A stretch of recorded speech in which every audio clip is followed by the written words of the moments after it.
नमस्कार, आप देख रहे हैं महाखबर। मैं सुधाकर सिंह। पूरे देश में आम चुनाव होने हैं और लोकसभा चुनाव के मद्देनज़र पूरे देश में सरगर्मी बढ़ गई है। मैं पूर्वी दिल्ली सीट पर हूं, पूर्वी दिल्ली के त्रिलोकपुरी में हूं और यहां बातचीत करेंगे। हमारे साथ विधायक जी हैं। उससे पहले आपको ये बता दें कि पूर्वी दिल्ली ऐसी सीट है जिस पर पहली बार आम आदमी पार्टी ने प्रायोगिक तौर पर कहें तो एक दलित चेहरे को टिकट दिया है, जो यहाँ से पहले पार्षद रहे, विधायक रहे। और कुलदीप जी लगातार लोगों के बीच हैं और पहली दफे ये हुआ है कि आम आदमी पार्टी ने किसी इस सीट पर दलित व्यक्ति को टिकट दिया है। इन तमाम मुद्दों पर बातचीत करेंगे कि ये कैसे बेहतर होगा या क्या सोच कर आम आदमी पार्टी ने ये कदम उठाया है। बातचीत करते हैं। हमारे साथ त्रिलोकपुरी के विधायक हैं रोहित मेहरोलिया जी, उनसे बातचीत करते हैं। पहले तो आपका स्वागत है। बहुत धन्यवाद। जिस तरीके से पहली दफे ये हुआ है कि आम आदमी पार्टी ने कुलदीप जी को टिकट दिया है, एक दलित बेटे को जनरल सीट पर टिकट दिया है, इसका क्या फर्क पड़ेगा? देखिए, सबसे पहले तो मैं दिल्ली के लोकप्रिय मुख्यमंत्री अरविंद केजरीवाल जी का बहुत बहुत धन्यवाद करता हूं कि उन्होंने एक सामान्य सीट पर एक एससी समाज से, दलित समाज से आने वाले एक हमारे अपने भाई कुलदीप कुमार मोनू को यहाँ से अपना लोकसभा का प्रत्याशी बनाया है। और अरविंद केजरीवाल जी ने कहा था कि हम राजनीति करने नहीं, राजनीति बदलने आ रहे हैं। तो कहीं ना कहीं ये बदली हुई राजनीति का स्वरूप है कि एक सामान्य सीट से दलित के बच्चे को टिकट मिलता है और ये कहीं ना कहीं एक बराबरी उसमें लाने के लिए सबको, और बाबा साहब के जो संविधान के अनुरूप अगर कोई पार्टी काम कर रही है तो मुझे लगता है आम आदमी पार्टी कर रही है। और बढ़ चढ़कर लोगों ने इसको बड़ा सराहा है, इस फैसले को। और अभी तक देखने में आता था कि सभी से कहा जाता था कि भाई अगर आप एससी समाज से आते हैं, चाहे आप कितने भी काबिल क्यों नहीं हैं, अच्छा ठीक है, आप रिजर्व सीट से टिकट मांगिए, तो वहाँ तक सीमित कर दिया जाता था दलित समाज के लोगों को। लेकिन जनरल सीट का मतलब लोग कहते थे कि नहीं, जनरल का मतलब हो गया स्वर्ण जाति के लोग। जनरल का मतलब स्वर्ण जाति के लोग नहीं होता। जनरल का मतलब सामान्य, ओपन फॉर ऑल जी, सबके लिए खुला है मैदान। वहाँ पर रिजर्व सीटें तो रिजर्व हैं। तो आज जहाँ तक पूर्वी दिल्ली की बात है, पूर्वी दिल्ली के अंदर खासा उत्साह लोगों में देखने को मिल रहा है और आम आदमी पार्टियाँ काफ़ी बढ़त में हैं और भारतीय जनता पार्टी कहीं भी नज़र नहीं आ रही है। क्योंकि आप यहाँ से उनकी बौखलाहट या उनके हार का जो एक आप अंदाज़ा लगा सकते हैं कि जहाँ उनके 7 जो कैंडिडेट जो जीते थे 7 सीटों पर दिल्ली की, वहाँ पर उन्होंने 6 लोगों का टिकट काट दिया है। काटा इसलिए है कि भाई काम नहीं किया था, जनता के बीच नहीं गए थे, सुख दुख में किसी के साथ नहीं खड़े हुए थे। यहाँ से भी जो पिछले 10 साल से हमने देखा है, पूर्वी दिल्ली के लोगों ने देखा है कि पहले गुजरात से एक कैंडिडेट यहाँ पर उतारे गए थे, महेश गिरी, वो 5 साल ख़राब करके हमारे चले गए। कोई काम नहीं किया। कभी किसी त्रिलोकपुरी के किसी गली में, किसी नुक्कड़ पे, किसी चौराहे में कहीं घूमते हुए कहीं नज़र नहीं आए, या आते जाते कभी नज़र नहीं आए। उसके बाद में एक सेलिब्रिटी जो गौतम गंभीर हैं, हम सोचते थे बहुत अच्छे खिलाड़ी हैं और वह भी बहुत अच्छे क्रिकेट के खिलाड़ी हैं। हमने सोचा था शायद राजनीति में भी आके यहाँ पर वैसे ही चौके छक्के लगाएंगे, लेकिन यहाँ पर वो हिट विकेट होकर चले गए। आपने देखा ये भी 5 साल ख़राब करके चले। कुल मिला के पूर्वी दिल्ली के लोगों के 10 साल बर्बाद हो चुके हैं और जनता ने इस बार मन बना लिया है कि इस बार हम किसी सेलिब्रिटी को मौका नहीं देंगे, एक ज़मीनी नेता को मौका देंगे। और वो आम आदमी पार्टी के प्रत्याशी हो सकता है कि जो जनता के बीच जाकर काम करता है। कुलदीप मेरे छोटे भाई की तरह है और बहुत मेहनती है, बहुत काबिल है। एक हमारा सफ़र साथ साथ ही शुरू हुआ था। 2017 में कुलदीप भाई अपने कल्याणपुरी वार्ड से जीते थे, मैं त्रिलोकपुरी वार्ड से, हमारे दोनों वार्ड भी साथ साथ थे। उसके बाद में हमारे को विधानसभा में माननीय मुख्यमंत्री जी ने हमारे काम को देखते हुए हमें मौका दिया विधानसभा लड़ने का। वहाँ भी 2 बार के विधायक को टिकट पे विराम लगा के वहाँ कुलदीप को मौका दिया गया। यहाँ भी 2 बार के जीते विधायक का टिकट काट के मुझे यहाँ पर लड़ाया। तो यहाँ पर दर्शाता है कि यहाँ पर युवाओं की कद्र है, काम की कद्र है, मेहनत की, समर्पण की कद्र है।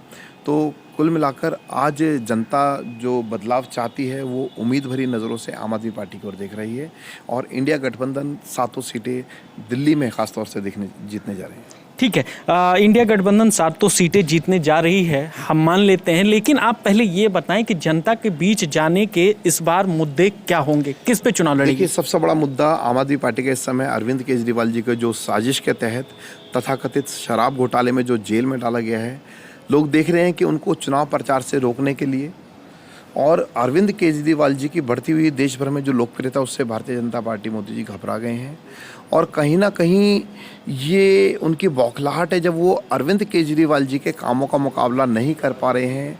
अरविंद केजरीवाल जी ने गरीब परिवार के बच्चों को बेहतर शिक्षा देने का काम किया, अच्छे स्कूल बने, बेहतर स्वास्थ्य के लिए अच्छे मोहल्ला क्लिनिक बने, अस्पताल अच्छे कर दिए गए, फ्री बिजली, फ्री पानी, लोगों को बिजली, पानी, शिक्षा, स्वास्थ्य जैसे बुनियादी क्षेत्रों में जो राहत देने का काम किया वो आम आदमी पार्टी ने दिया।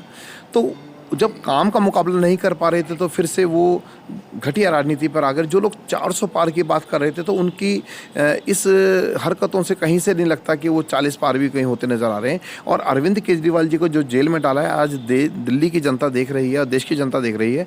दिल्ली वासी चाहते हैं कि वे अपने लाडले बेटे अरविंद केजरीवाल को बाहर लेकर आए हैं। और सबको पता है कि वोट की ताकत हमारे लोकतंत्र में सबसे बड़ी ताकत होती है। तो लोग अपने जेल का जवाब, अरविंद केजरीवाल को जो जेल में भेजा गया है उसका जवाब अपने वोट से देने के लिए तैयार बैठे हैं।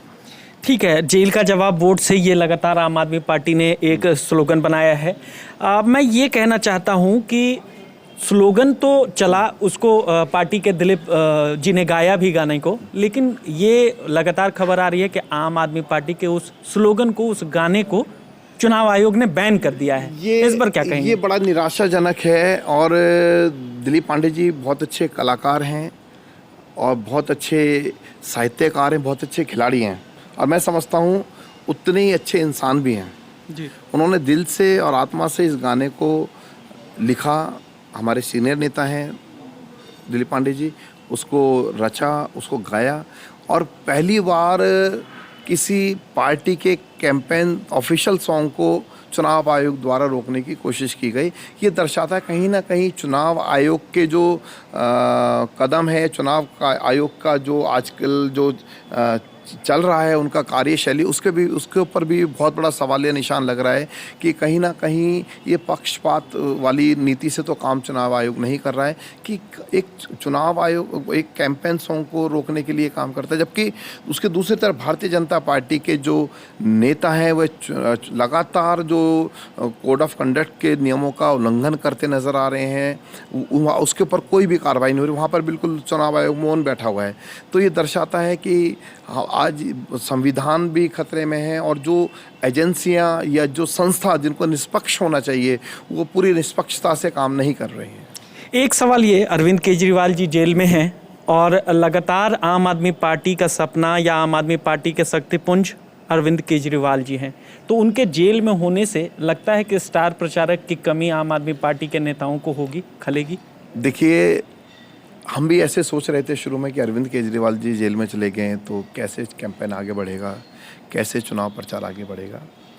और हमारी पार्टी के कुछ नेताओं ने कहा था कि अरविंद केजरीवाल जी जितना जेल से बाहर रहकर खतरनाक हैं बीजेपी के लिए, उससे ज़्यादा खतरनाक जेल में के अंदर रह कर हैं। तो वो हमने देखा कि आज जब ये सवाल कौंध रहा था पत्रकारों के दिमाग में भी, कुछ नेताओं के दिमाग में भी कि भाई अब इनका प्रचार कौन करेगा, तो उसका जवाब दिल्ली की जनता ने दे दिया है।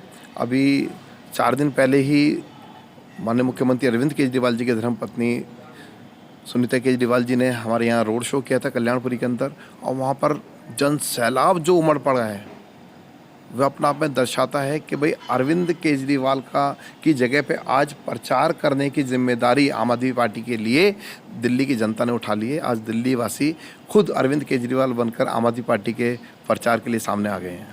एक आखिरी सवाल कि जिस तरीके से आम आदमी पार्टी ने सबसे पहले अपने प्रत्याशी घोषित किए, प्रत्याशी लगातार फील्ड में हैं, आप भी साथ साथ मैदान में हैं, क्या लगता है कि आम भाजपा ने जिस तरीके से एक राम मंदिर का मुद्दा छेड़ा और राम मंदिर को लेकर के लगातार जनता के बीच में जा रहे हैं, आपको लगता है कि राम मंदिर का कोई करंट या राम मंदिर का कोई मुद्दा है लोगों के बीच में?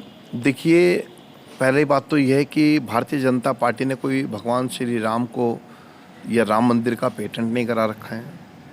मर्यादा पुरुषोत्तम भगवान श्री राम सबके हैं, आपके, हम सबके हृदय में भगवान श्री राम बसते हैं।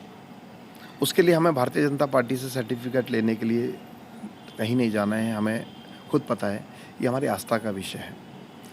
और आज 10 साल सरकार चलाने के बाद में जहां मोदी जी को चाहिए एक नैतिकता का पैमाना ये कहता है, आधार ये कहता है कि आप अपने द्वारा किए गए कामों का उल्लेख करें, अपनी उपलब्धियां जनता के बीच जाकर बताएं कि भाई हमने 10 साल में जनता को ये सहूलियतें दी, हमने 2 करोड़ रोजगार देने की बात की थी, हमने साल में 2.5 करोड़ रोजगार दे दिए। ऐसा बताते तो अच्छा लगता।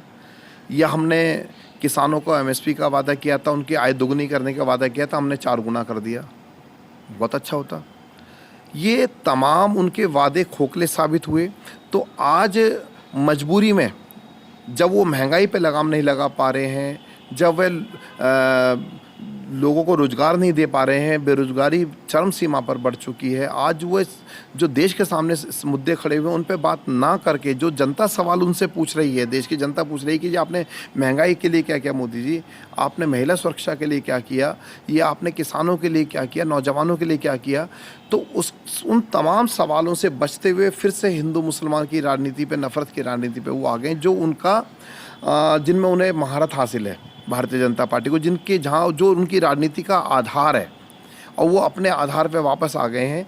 आज क्यों बात कर रहे हो आप कांग्रेस की, क्यों बात कर रहे हो मंदिर की, मस्जिद की, क्यों बात कर, अब कितनी घटिया बात है कि वे कह रहे हैं कि नहीं जी अगर कांग्रेस सत्ता में आ गई तो माता बहनों का मंगलसूत्र भी छीन लेंगे। कितने मतलब सोचिए, कल्पना कीजिए, क्या कोई सरकार आपके घर में घुस के आपके माता बहन का क्या मंगलसूत्र छीन के लेके जा सकती है? वो फिर से डर की राजनीति स्थापित करना चाह रहे हैं, फिर से लोगों को भ्रमित करना चाह रहे हैं, फिर से वो नफ़रत का बीज बोना चाह रहे हैं। आज मोदी जी से मैं आग्रह करूंगा कि अपने द्वारा किए गए कामों का उल्लेख करें, उनके बारे में आप बताएं क्या किए, फिर जनता को फैसला लेने दें। 2020 के चुनावों के अंदर अरविंद केजरीवाल जी ने सीना ठोक कर कहा था पत्रकारों के सामने, दिल्ली की जनता से आह्वान किया था, और जिस समय पत्रकार मौजूद थे वहाँ पर अरविंद केजरीवाल जी की पत्रकार वार्ता के अंदर, उस समय आप लोग भी सोच रहे थे, पत्रकार भी सोच रहे थे शायद अरविंद केजरीवाल जी अपने कामों का उल्लेख करेंगे, जी हमने महिलाओं के लिए बसों में यात्रा फ्री कर दी, बिजली फ्री कर दिया, पानी फ्री कर दी, स्कूल अच्छे बना दिए, अस्पताल अच्छे बना दिए, बुजुर्गों को तीर्थ यात्रा पर भेजा है, हमें वोट देना। अरविंद केजरीवाल जी ने कुछ भी नहीं कहा। अरविंद केजरीवाल जी ने केवल इतना कहा कि यदि मैंने काम किया हो तो मुझे वोट देना, वरना मत देना। मैं चैलेंज करता हूँ भारतीय जनता पार्टी के तमाम नेताओं को, मोदी जी से लेकर तमाम जितने उनके नेता हैं, जितने प्रत्याशी हैं, सीना ठोक के एक बार बोल के दिखाएं जनता के बीच जाकर कि हमने काम किया हो तो वोट देना, वरना मत देना। मैं कह रहा हूँ उनकी जमानत जब्त हो जाएंगी। ये हमारे साथ त्रिलोकपुरी के विधायक रोहित मेहरोलिया जी थे, जो लगातार ये कह रहे थे कि भाजपा लगातार अपने आधार पर जो हिंदू मुसलमान के झगड़े हैं उस पे चुनाव लड़ती है और उस पे चुनाव लड़ने जा रही है। ये कभी नहीं कहते कि हमने विकास किया है, ये कभी नहीं कहते कि हमने रोजगार दिया है, ये कभी नहीं मुद्दों पे रहते हैं। ये लगातार झूठ बोलते हैं और झूठ की राजनीति करते हैं। आप बने रहें महाखबर के साथ। मैं सुधाकर सिंह, धन्यवाद।